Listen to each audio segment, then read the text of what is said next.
What's up guys? Magandang araw ulit sa inyong lahat and welcome back sa ating channel.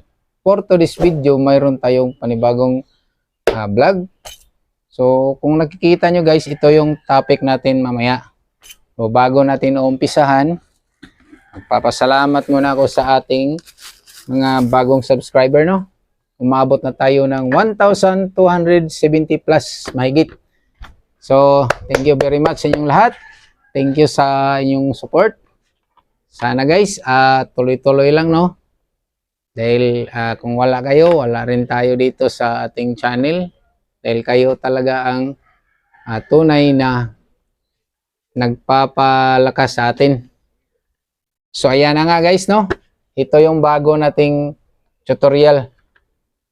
So kung nakikita nyo, ito ay isang modular helmet. Ayan, no?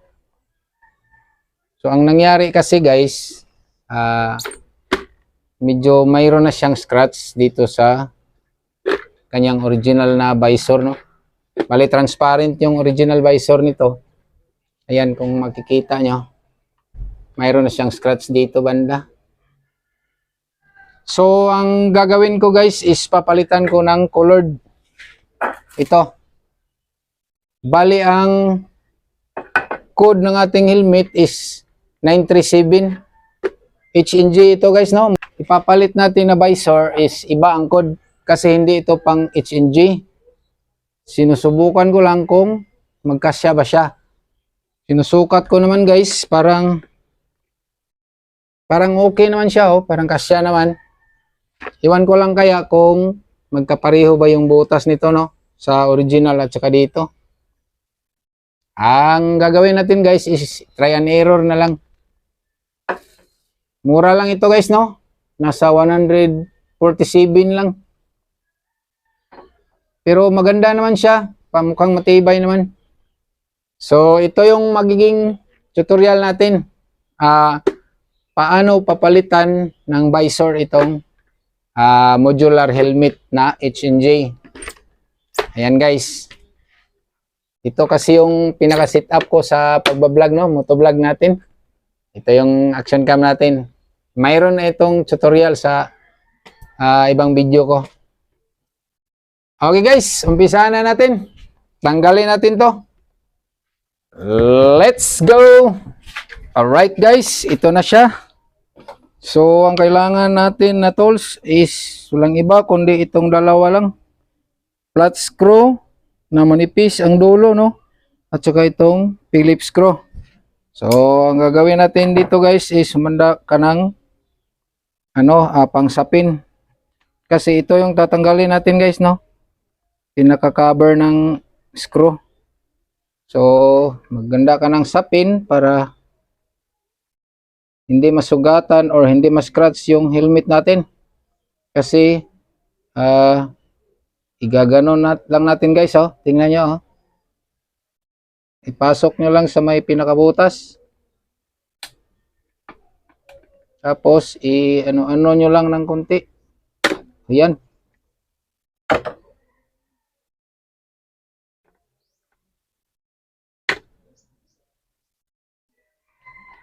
Ayun guys. Natanggal na yung cover niya. At makikita na yung pinakalock nito, no? Nitong visor. So, ang gagawin natin is luwagan natin itong screw.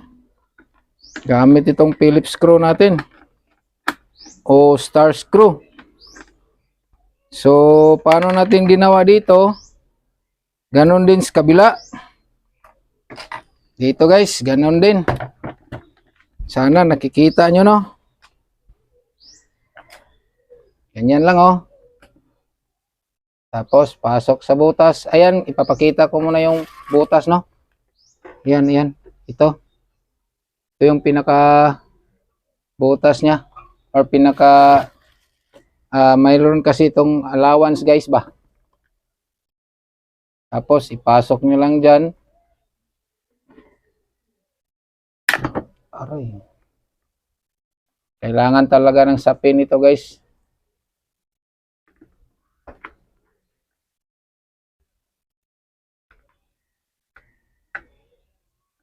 para hindi masugatan yung nasa baba.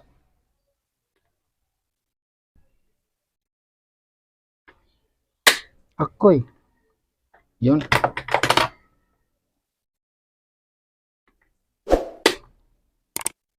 Ayun, ito yung pinaka-ingat-ingatan natin guys, no? Itong ano na to, no? Lock. Dahil pag ito ang naputol, magpalit ka na ng ganito. So, kailangan, pag niligwatan nyo, dandahan lang talaga, no? So, wag nyong ihiwalay yung dalawa, guys. Itong cover at saka itong bolt. Kasi para hindi sila magkapalit, no? Tapos, tanggalin natin dito. Ganoon din. Huwag nyong ihiwalay. Tapos, ganito lang yan, guys. Yan. So, ito na yung sinabi ko na parang hindi sila magkapareha, no? Sana mag-ano lang. Sana pwede ito, no? Subukan natin.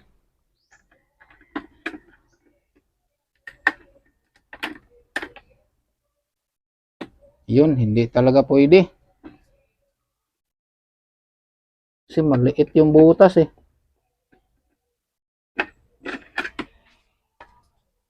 Baka kasi ang butas nito guys. Sayang.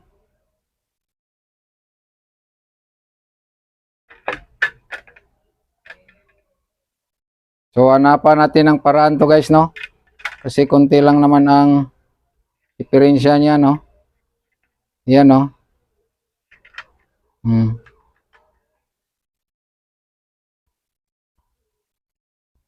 So hanapan natin ang solusyon nito guys. Sayang naman, no? Malaki kasi yung original, no? So maliit lang ito. Hanapan natin ang paraan. Bali ang gagawin natin mga idol is i-expand natin yung butas. Kasi maliit lang siya. Tapos mayroon pa tayong isang gagawin, yung pinaka daanan ng dowel, no? So bali ito yung gagamitin natin pang expand. Ganito lang gagawin natin mga lods.